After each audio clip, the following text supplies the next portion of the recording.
इस बार भी मुख्यमंत्री बजट में वही बात कह रहे हैं कि पहले चरण में 9 हेलीपोर्ट बनाए जाएंगे। आपको नहीं लगता बजट में जो पिछले बजट में बातें कही थी वही इस बजट में भी है, फिर नया क्या है? हेलीपोर्ट की, क्योंकि जमीनें हिमाचल में अधिकतर फॉरेस्ट की है, तो फॉरेस्ट की क्लियरेंस जो है उसको करने में बड़ा लंबा समय लगता है।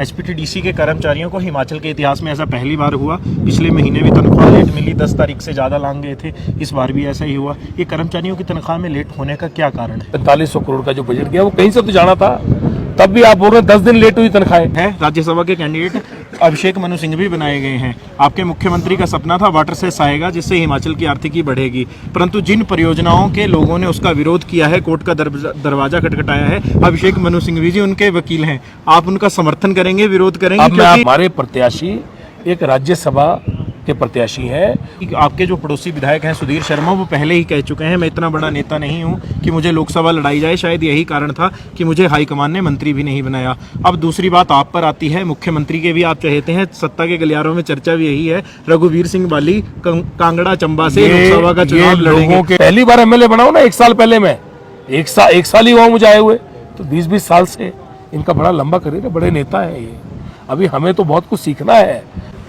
पर्यटन देश के साथ साथ राज्य की भी रीढ़ की हड्डी मानी जाती है, क्योंकि कहा जाता है जहां पर रोजगार के अवसर प्रदान करने की बात हो, पर्यटन एक महत्वपूर्ण कड़ी होती है। हिमाचल प्रदेश के मुख्यमंत्री सुखविंदर सिंह सुक्खू ने भी 17 तारीख को अपना बजट प्रस्तुत किया था। ये उनके कार्यकाल का दूसरा बजट था और इस बजट से हिमाचल प्रदेश के पर्यटन विभाग को क्या क्या मिला है, चर्चा के लिए हमारे साथ कैबिनेट मंत्री रैंक के साथ हिमाचल प्रदेश पर्यटन विभाग के अध्यक्ष रघुवीर सिंह बाली हैं। आपका बहुत बहुत स्वागत है संवाद। बहुत बहुत शुक्रिया। आपसे पहला सवाल लूंगा, पर्यटन विभाग की बात करें, क्योंकि आप अध्यक्ष हैं, कैबिनेट मंत्री रैंक के साथ अध्यक्ष हैं, क्या क्या मिला है इस बार पर्यटन में? देखिए, पर्यटन के जो हमारे प्रोजेक्ट हैं वो जो सारे प्रोजेक्ट डिफंग पड़े थे, जिन प्रोजेक्ट्स को मार दिया गया था, जो सैकड़ों करोड़ रुपया लगा के टूरिज्म ने उनके ऊपर ताला लगाया हुआ था, पहले दिन से जो प्रोजेक्ट खुले नहीं थे उन प्रोजेक्टों को खोलने का काम पर्यटन ने किया है। वो प्रोजेक्ट चाहे वो माता का बाग हो, चाहे वो ट्यूलिप गार्डन धर्मशाला हो, और ऐसे कई प्रोजेक्ट जो बंद पड़े थे, जिस दिन से बने थे उस दिन से ताला लगा था, करोड़ों रुपए लगा दिया और उसके बाद ताला लगा दिया। उनको चालू करने का काम किया। पहली बात तो ये है कि पैसा लगा हुआ है, उसको व्यर्थ कर रहे हो, अपने चालू करना। दूसरी चीज, हमारे प्रोजेक्ट जो पेंडिंग थे, चाहे औहौर का एक बहुत बड़ा वे साइड एमेनिटी और होटल, चाहे हमारे होटल्स को दोबारा से ठीक करना हो, चाहे हमारे जो टूरिज्म के एचपीटीडीसी के यूनिट्स हैं उनको और मजबूत करना हो, चाहे टूरिज्म के नए प्रोजेक्ट लेके आना, उसके ऊपर उसके लिए बजट चाहिए था, पैसे चाहिए थे। तो ऐतिहासिक बजट हिमाचल प्रदेश के पास आया और एडीबी के माध्यम से हमें 2500 करोड़, तकरीबन 2200-2250 करोड़ रुपया अलग से मिला। उसके लिए डीपीआर बननी थी, कंसल्टेंट अपॉइंट होना था, एक प्रक्रिया होती है और वो प्रक्रिया पूरी हो गई। अब कंसल्टेंट जो है उसको अपॉइंट होने के लिए आजकल उसकी लास्ट इवैल्यूएशन चल रही है और जो टेंडरिंग है वो चालू कर दी गई है। और टेंडरिंग जो है उसको चालू करके हमने पहले ही जो टेंडर है उसका बिल्कुल फाइनल शेप होने वाला है। कई होटल जो नए बनने हैं उनके लिए काम चालू हो गया, टेंडर भी हो गया, अवार्ड भी हो गया और काम चालू भी हो गया, वो हमने स्टेट बजट से दिया। और दूसरा काम होता है टूरिज्म को उठाना। पूरा प्रदेश प्राकृतिक आपदा से टूटा हुआ था और पूरे प्रदेश ने, आपने भी मैंने भी उसको देखा, बहुत ज्यादा जान का नुकसान हुआ, बहुत ज्यादा हमारा ढांचा बिगड़ा, पर उसको प्रदेश ने खुद खड़ा किया। एक जो मदद हमें चाहिए थी, बार बार जो हमने गुहार लगाई वो हमें नहीं मिली। 4500 करोड़ रुपए का बजट दिया गया और 1.5 लाख रुपए जिस मकान में हमको मिलता था सरकार के द्वारा, पहले उसको 7 लाख कर दिया गया। अपने आप में ऐसी सी चीजें की गई जो कभी किसी ने सोची नहीं थी। टूरिज्म को अब लोगों को यह बताना था कि प्रदेश तैयार है और आपने देखा कि कार्निवलों की शुरुआत हो गई और टूरिज्म के होटल चालू हो गए और लाखों टूरिस्ट द्वारा से वापस आ गया।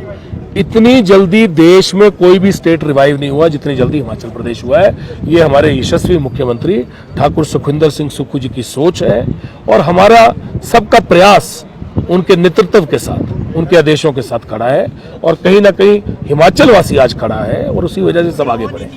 पिछले बजट की बात करें, 1131 करोड़ रुपए की पर्यटन विकास योजना आई थी। जिसके तहत कांगड़ा को भी 230 करोड़ मिलने थे। इसके अलावा अलग से कांगड़ा को टूरिज्म कैपिटल बनाने की बात हुई थी, चिड़ियाघर की बात हुई थी। हालांकि कुछ बातों में समय लगता है, निर्माण के काम है, 3 से 4 वर्ष का समय अमूमन वैसे लगता ही है। चिड़ियाघर के स्टेटस की बात करें, सरकार ने पिछले वर्ष भी कहा था कि हमारे पास ज़मीन जो हमने एक्वायर करनी है उसका काम पूरा हो चुका है। उसका काम आगे कितना बढ़ा है? देखिए, दिल्ली से उसकी जो एक प्रिंसिपल अप्रूवल आनी थी, जबकि ये डिपार्टमेंट हमारा नहीं है जिसमें ये हो रहा है, टूरिज्म में नहीं हो रहा है, पर क्योंकि आपने पूछा और क्योंकि हिमाचल प्रदेश में मुझे पूरे हिमाचल की जिम्मेवारी है, तो आपको मैं बताना चाहूँगा कि इसका एक प्रिंसिपल अप्रूवल आया था।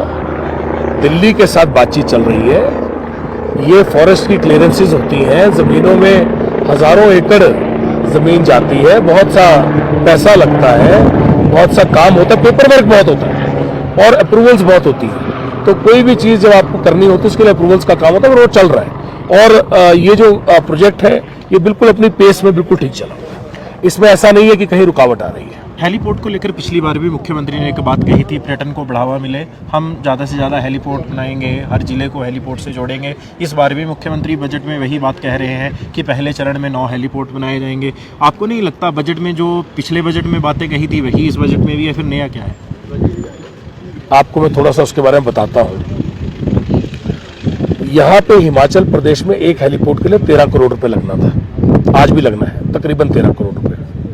और हेलीपोर्ट बनाने के लिए क्लियरेंसेस होती है, पहले उसको बनाया जाता है, उसकी क्लियरेंस AI से आती है, airport authority of India. Heliport सिर्फ heliport is like it's like a airport for helicopters. उसके अंदर बॉम्ब स्क्वाड भी होगा, उसके अंदर पुलिस वाले भी होंगे, उसके अंदर रिक्रूटमेंट भी होगी, उसको बनाया भी जाएगा, दिल्ली से क्लियरेंस भी आएगी, उस सब के ऊपर काम चलता रहा। और हम लोग बड़े सक्सेसफुल हैं इसमें कि सारी ज़मीनें पहले ट्रांसफ़र होंगी हेलीपोर्ट की, क्योंकि ज़मीनें हिमाचल में अधिकतर फॉरेस्ट की हैं, तो फॉरेस्ट की क्लियरेंस जो है उसको करने में बड़ा लंबा समय लगता है। पर आज हमारा हेलीपोर्ट का काम सुचारू रूप से चला हुआ है और हम हेलीपोर्ट के लिए बिल्कुल आगे पहुंच चुके हैं। कई तकरीबन 3 हेलीपोर्ट्स तो हम इमीडिएटली चालू करने जा रहे हैं। हिमाचल प्रदेश पर्यटन विभाग का एक हिस्सा है HPTDC। HPTDC के कर्मचारियों को हिमाचल के इतिहास में ऐसा पहली बार हुआ। पिछले महीने भी तनख्वाह लेट मिली, 10 तारीख से ज़्यादा लांग गए थे, इस बार भी ऐसा ही हुआ। ये कर्मचारियों की तनख्वाह में लेट होने का क्या कारण है? आपको मैं 2 चीज़ें बताता हूँ। एक तो ये है कि हिमाचल प्रदेश को अपने पाँव पे खड़ा होना पड़ा। हमने बार बार गुहार लगाई कि हमें हमारा 10,000 करोड़ से ऊपर का नुकसान है। पहले 7,000 करोड़ के करीब, फिर 10,000 के करीब, फिर 12-13,000 के करीब। आप रोज लिखते भी रहे, बोलते भी रहे। हमने बार बार कहा कि ये जो इतना बड़ा नुकसान है इसको देना पड़ेगा, सड़कें बनानी पड़ेंगी, पानी की योजनाएं ठीक करनी पड़ेंगी, हमारा ढांचा बिगड़ चुका है, इसके लिए पैसा चाहिए। और वो जो पैसा है वो हमको दिल्ली से मिलना था। यहाँ पे विधानसभा के अंदर उठ के मैंने भी बोला कि आज वक्त विपक्ष और पक्ष का नहीं है, आज वक्त सुर में सुर मिलाने का है। क्योंकि जब प्रदेश की बात है और प्रदेश के अंदर हर जात के, हर धर्म के, हर पार्टी के, पार्टी तो बड़ी बाद में आती है, जब हिमाचली है तो वो एक है। जब हिमाचल टूट रहा है और बिखर रहा है तो हिमाचली कोई पार्टी नहीं सोचनी। आज हमें एक सुर में कहना है कि हमें पैकेज चाहिए। पैकेज मांगना हमारा अधिकार है, पैकेज मिलना भी हमारा अधिकार है। जब आपदा आती है तो हर प्रदेश को पैकेज मिलता है। और क्योंकि यहाँ शायद कांग्रेस की सरकार थी और कांग्रेस की सरकार होने के नाते शायद हमारे से सौतेला बर्ताव हुआ। अभी भी हमें अपेक्षा है, अभी भी हमें लगता है कि कहीं ना कहीं उनको लगेगा कि ऐसा होता नहीं है, पैकेज देना पड़ता है, पर उन्होंने नहीं दिया। पैसा नहीं आया, पैसा नहीं आया तो पैसा कहाँ से लगना था? स्टेट के फंड से लगना था। जब आएगा नहीं पैसा तो सड़कें तो बनानी पड़ेंगी, गाँव को जोड़ना पड़ेगा, योजनाओं को ठीक करना पड़ेगा, पानी देना पड़ेगा, बिजली ठीक करनी पड़ेगी, लोगों को, पर्यटकों को घर वापस तक भेजना पड़ेगा, दवाइयाँ मुहैया करानी पड़ेंगी, हेल्थ को ठीक करना पड़ेगा, हर चीज़ करनी पड़ेगी ना। ये चीज़ें तो मूलभूत सुविधाएं हैं जीने के लिए, इनको करना था, उसके लिए पैसा लगा। और जब पैसा कहीं से खर्च होना है तो कहीं तो आना है। हमने तब भी इस स्टेट के अंदर अपने पाँव पे लोग जो है हिमाचली अपने आप खड़े हुए। हिमाचली को किसी ने खड़ा नहीं किया। हिमाचली लड़ना भी जानता है और हिमाचली हर चीज मानना और मनवाना भी जानता है। फौजी है इस स्टेट में, इतने लोगों ने अपनी जान दी है अपने देश के लिए। हमारे लोग फाइटर हैं, वीर भूमि है ये, देव भूमि है ये। कहीं ना कहीं मुझे लगता है कि हमारे लोगों ने एक साथ खड़े हुए और आज सब ने एक साथ एक सुर में सुर मिलाया और 4500 करोड़ का जो बजट गया वो कहीं से तो जाना था। तब भी आप बोल रहे हैं 10 दिन लेट हुई तनख्वाहें। अब तनख्वाहें लेट हुई पर ये किस वजह से हुई इसको देखना पड़ेगा। आज हिमाचली को समझना पड़ेगा कि ये सरकार जो अच्छे दिन लाने की बात करती थी, काला धन लाने की बात करती थी, 15-15 लाख रुपए हर किसी के खाते में डलवाने की बात करती थी, 2022 तक सभी कच्चे घरों को पक्का करने की बात करती थी, देश में एक भी कच्चा घर नहीं होगा, ये सरकार जो दिल्ली की सरकार कहती थी।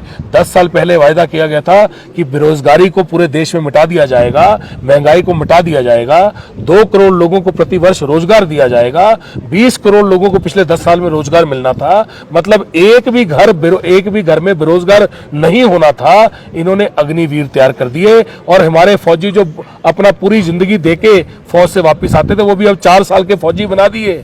ये सरकार ने हर किसी को निपटा दिया। इन्होंने झूठ बोला। जब इलेक्शन आता है तो अलग अलग चीजें नहीं आती हैं। महंगाई को इलेक्शन के टाइम पे नीचे लेके जाते हैं, इलेक्शन चला जाता है महंगाई को ऊपर लेके जाते हैं। 4.5 साल कम से कम ये लोगों को तोड़ते हैं, उनसे पैसा लेते हैं, लोगों के घर से पैसा निकालते हैं, सबकी जेबों में डलवा देते हैं ताकि बड़े बड़े लोग और बड़े बन जाएं और मीडिया और सोशल मीडिया इनका रहे। तो कहीं ना कहीं मुझे लगता है, और मैं ये आपकी बात नहीं कर रहा, हिमाचल का मीडिया सोशल मीडिया तो अपने बिल्कुल यहाँ के लोग अलग हैं, पर मैं मीडिया की बात करता हूँ कि कहाँ पे विपक्ष, कहाँ पे बात जा रही है। तो कहीं ना कहीं समझना पड़ेगा कि अच्छे दिन नहीं आए। ये इन्होंने अच्छे दिन लाने की बात की थी, अच्छे दिन लाए नहीं जाते, अच्छे दिन बनाए जाते हैं। और कहीं ना कहीं कांग्रेस पार्टी ने हमेशा अच्छे दिन बनाए हैं। नारा रहा है, काम किया है, काम करेंगे, झूठे वादे नहीं करेंगे, उसी सिद्धांत को लेकर चले। धन्यवाद। रघुवीर जी, आपके विभाग की बात हो गई, नेता से राजनीति की बात ना हो तो बात थोड़ी अधूरी रहती है। अभी तो राजनीति की सारी बात की, आपसे बताया, राजनीतिक बात शुरू होगी। आपने एक विषय उठाया था कि भाजपा के विधायक उस दौरान सदन में चर्चा का हिस्सा नहीं बने थे। जब चर्चा का हिस्सा बने थे, उन्होंने चर्चा का हिस्सा बने थे, उन्होंने उस प्रस्ताव का समर्थन नहीं किया। जब हमने बोला नहीं, जब कहा कि हिमाचल प्रदेश टूट चुका है और हमें पैकेज चाहिए, ये हमारा हक है, ये हर स्टेट को मिलता है। दिल्ली जो हमारा जो नीति आयोग है, प्लानिंग कमीशन है, वो प्लान करता है, हर स्टेट के लिए रखता है कि अगर किसी स्टेट के अंदर बड़ी आपदा आ जाए तो उसको इमीडिएटली पैसा देता है। ये हमारा हक था, ये हर स्टेट को मिलता है। हमने कहा हम अपना हक मांग रहे हैं, वो पैकेज मांगा जाए, और एक चिट्ठी लिख रहे हैं, आप भी सारे एक सुर में समर्थन कीजिए कि पैकेज मिल रहा है। हमारे घर में नहीं आ रहा, कांग्रेस पार्टी के ऑफिस में नहीं आ रहा, यहां पे किसी एमएलए को नहीं मिल रहा, ये तो सरकार को आ रहा है, जो लोगों को जा रहा है डायरेक्ट। वहीं पे नाम जाएंगे, नाम के हिसाब से पैसा आएगा कि यहां इस सड़क को बनाने के लिए, इस योजना को बनाने के लिए, इसका घर बनाने के लिए, इतने घर टूट चुके हैं, उसके लिए पैसा आना है। उसके समर्थन में कहा कि हाथ खड़ा कर दे, ताकि समर्थन में किसी ने हाथ नहीं खड़ा किया, बल्कि जो एमपी बन के दिल्ली गए, जिनका पहला फर्ज था कि पार्लियामेंट में खड़े होकर बोलते और कहते कि भाई आप दिल्ली में बोलते, कम से कम हिमाचल की बात उठाते, उन्होंने भी बात नहीं उठाई। ये दुख की बात। इसी से जुड़ा सवाल है, राज्यसभा के कैंडिडेट अभिषेक मनु सिंह भी बनाए गए हैं। आपके मुख्यमंत्री का सपना था वाटर सेस आएगा जिससे हिमाचल की आर्थिकी बढ़ेगी, परंतु जिन परियोजनाओं के लोगों ने उसका विरोध किया है, कोर्ट का दरवाजा खटखटाया है, अभिषेक मनु सिंघवी जी उनके वकील हैं, आप उनका समर्थन करेंगे, विरोध करेंगे? आपको एक उत्तर देता हूं इसका। हिंदुस्तान की सभी पार्टियां, एक पार्टी नहीं, सभी पार्टियां राज्यसभा जो एमपी के लिए उम्मीदवार है वो अलग अलग जगह से लेके आते हैं। आप किसी भी पार्टी को उठा लें, आप कोई मतलब किसी भी बड़ी पार्टी को, बीजेपी, कांग्रेस, देखिए कांग्रेस चाहे जब से इस देश का इतिहास रहा है, आपको साइंटिस्ट को भी राज्यसभा देनी पड़ी है, आपको मिलिट्री से लोगों को भी राज्यसभा देनी पड़ी है, आपको डॉक्टर को भी राज्यसभा देनी पड़ी है, आपको लॉयर को भी राज्यसभा देनी पड़ी है। अब लॉयर कौन से केस कर रहा है, पहले राज्यसभा देने से पहले उसको तो देख नहीं सकते। लॉयर के पास जब कोई आदमी जाता है, लॉयर के पास, वो ये सोच के चलता है कि ये आदमी जो है ये अपनी बात जो कह रहा है वो ठीक कह रहा है, क्योंकि वो ये तो कहता नहीं। अगर मान लिया कोई लॉयर है और उसके पास कोई भी आदमी गया, वो तो यही सोच के चलता है ना कि ये आदमी जो है इसकी बात जो है वो सच्चाई है। वो तो बाद में पता चलता है जब लॉ का डिसीजन आता है। तो उसको पहले कटहरे में खड़ा करना एक एडवोकेट को, फिर तो बड़ी गलत बात है। मतलब आपके प्रत्याशी के ऊपर हिमाचल के हितों की बात फिट नहीं बैठती? नहीं, हमारे प्रत्याशी एक राज्यसभा के प्रत्याशी हैं और इस देश के अंदर राज्यसभा का जब आंकलन होता है और किसी भी पार्टी के अंदर जब राज्यसभा कैंडिडेट को चुना जाता है तो देखा जाता है कि कौन कौन सी फील्ड से है और हर फील्ड के लोग, कहीं क्रिकेटर को दिया जाता है, कहीं एक एक्टर को दिया जाता है। तो एक्टर ने तो सारे किरदार निभाए होते हैं, उसमें कहेंगे कि किसी ने विलन का रोल निभाया है तो आप कहेंगे विलन का रोल क्यों निभाया था उसने, उसको तो देना नहीं चाहिए, तो एक्टरों को क्यों दे देते हैं राज्यसभा। मुझे लगता है कि राज्यसभा को अलग रखिए, लोकसभा की बात अलग होती है। और राज्यसभा के अंदर अगर लॉयर को लाया गया है तो लॉयर ने बहुत सारे जब उन्होंने अपने केस लड़े होते हैं उनको अपना क्लाइंट जो है जिसका वो केस लेते हैं उसके अंदर जब उसकी बात सुनते हैं या करते हैं उसके मापदंड अलग होते हैं। लॉयर के लिए लॉयर को तब पता चलता है कि वो सही है या गलत है जिस टाइम पे फैसला आता है। आपसे तो फैसला जब आता है उसके हिसाब से। आपसे एक आखिरी सवाल, पिछले दिनों दिल्ली में एक बड़ी बैठक हुई थी जिसमें आप भी शामिल थे, कुछ लोकसभा प्रत्याशियों को लेकर भी चर्चा हुई थी और एक सबसे बड़ी चर्चा ये है कि आपके जो पड़ोसी विधायक हैं सुधीर शर्मा, वो पहले ही कह चुके हैं मैं इतना बड़ा नेता नहीं हूं कि मुझे लोकसभा लड़ाई जाए, शायद यही कारण था कि मुझे हाईकमान ने मंत्री भी नहीं बनाया। अब दूसरी बात आप पर आती है, मुख्यमंत्री के भी आप चाहते हैं, सत्ता के गलियारों में चर्चा भी यही है, रघुवीर सिंह बाली कांगड़ा चंबा से लोकसभा का चुनाव लड़ेंगे, आप लड़ने के इच्छुक नहीं? मेरी बात सुनिए, ये चहेते वाली बात विधानसभा में भी कई बार बोलते हैं, आज भी बोल रहे थे, है ना, परमार साहब बोल रहे थे। ये ऐसी बात नहीं है। मुख्यमंत्री महोदय के सभी 68 लोग चाहते हैं, क्योंकि जब वो मुख्यमंत्री हैं तो वो एक जननायक हैं और उनका काम राजधर्म चलाना है। उसके लिए पक्ष और विपक्ष के सभी नेता चाहते हैं और हमारी पार्टी के सभी लोगों ने उनके साथ काम किया है। ये सिर्फ एक परसेप्शन है, लोगों के बीच में ऐसी एक परसेप्शन है, वो इसलिए बन जाती है कि बड़ा एक लंबा समय रहा है, मैं यूथ कांग्रेस में उनके साथ रहा, पीसीसी में रहा, तो 30-40 साल का एक रिश्ता रहा, लंबा रिश्ता रहा परिवार के साथ, पर चहेते सारे हैं। दूसरी चीज़ ये है कि सुधीर शर्मा जी ने क्या कहा। सुधीर शर्मा जी हमारे एक सीनियर लीडर हैं, पहले मंत्री रहे हैं, कई बार विधायक रहे हैं और पहले मंत्री भी रह चुके हैं। और मुझे लगता है कि उन्होंने जो बात कही उसको आपने सही ढंग से सुना नहीं या उसको लिया नहीं। उनका ये कहना है कि भाई मेरे को ठीक है, इस बार मंत्री तो 11 ही बनने हैं और मंत्री तो सारे अलग अलग बार, पिछली बार वो बने थे, इस बार कोई और बन गए, मैं भी मंत्री कहाँ बनाऊँ, मंत्री तो मैं भी नहीं बना हूँ। ठीक है, मुझे मंत्री का दर्जा दिया गया है, मुझे पहली बार विधायक बनने पे कैबिनेट रैंक का मंत्री बनाया गया, साथ में चेयरमैन ही दी गई, वो ठीक है, पर पहली बार एमएलए बनाऊँ ना, 1 साल पहले मैं एक साल ही हुआ मुझे आए हुए, तो 20-20 साल से इनका बड़ा लंबा करियर है, बड़े नेता हैं ये। अभी हमें तो बहुत कुछ सीखना है और आगे बहुत काम करना है, पर मैं पार्टी का ऑल इंडिया कांग्रेस कमेटी का सेक्रेटरी भी हूँ, पार्टी का सिपाही हूँ, देश का कांग्रेस पार्टी का सचिव हूँ, तो मेरी पार्टी का जो भी आदेश होगा मेरे लिए जिंदगी में हमेशा सर्वमान्य रहा है। पर मेरा जो पहला कर्तव्य और धर्म है वो अपनी विधानसभा क्षेत्र की सेवा करना है। लोगों ने मुझे चुन के भेजा है, पूरे प्रदेश में 68 सीटों में कांग्रेस पार्टी में मुझे सबसे ज्यादा मत डाले हैं, तो पहला मेरा कर्तव्य अपनी विधानसभा क्षेत्र की सेवा करना है। और अभी 1 साल हुआ है, मैंने 4 साल और अपनी कंस्टिट्यूंसी की सेवा करनी है और पार्टी सुप्रीम होती है। और मैं आज की बात करता हूं, कल की बात मैं नहीं करता, पर मैं आपको एक चीज बोलना चाहता हूं कि मैं जितने लोग हैं 17 लोग वहां पे हमारे पार्लियामेंट में, वो सारे 17 लोगों में से बहुत कम होंगे जो फर्स्ट टाइम वाले हैं। मेरे हिसाब से मैं फर्स्ट टाइम वाला हूँ, और कौन है फर्स्ट टाइम वाला? केवल सिंह पठानिया फर्स्ट टाइम वाला है, मलिंदर राजन जी फर्स्ट टाइम वाले हैं, तो 2-3 हैं हम फर्स्ट टाइम वाले, बाकी सब तो हमसे सीनियर ही हैं।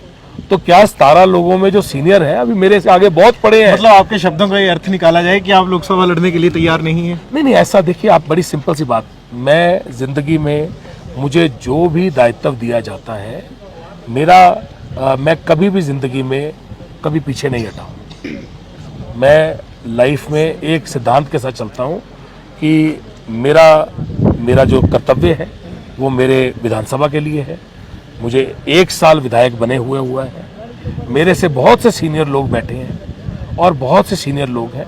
बाकी जो पार्टी का आदेश होता है जिंदगी में वो सर्वमान्य है। सबसे बड़ा आदेश है लोगों का आदेश। क्या मुख्यमंत्री ने लोगों को आदेश किया कि आप? नहीं, मुख्यमंत्री महोदय ने मेरे से इस बारे में कभी चर्चा नहीं की। मुख्यमंत्री महोदय ने मुझे कभी नहीं बोला, और अभी जब बोलेंगे तो चर्चा करेंगे। पर मैंने आपको, आपने पूछा, बता दिया कि मेरी विधानसभा ने मुझे चुन के भेजा है, मैंने विधानसभा की सेवा करनी है। पार्टी का मैं निष्ठावान सिपाही हूँ और लोगों के बीच में रहता हूँ, आम आदमी की पीड़ा समझता हूँ, आम आदमी की आवाज़ उठाता हूँ। जो भी कर्तव्य मुझे जिंदगी में मिला मैंने निभाया है और हमेशा निभाता रहूंगा। पहला कर्तव्य विधानसभा का कर्तव्य। आपने समय दिया, बहुत बहुत धन्यवाद। धन्यवाद।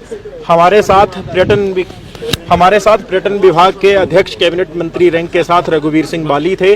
संवाद भारत में अभी के लिए बस इतना ही। नमस्कार।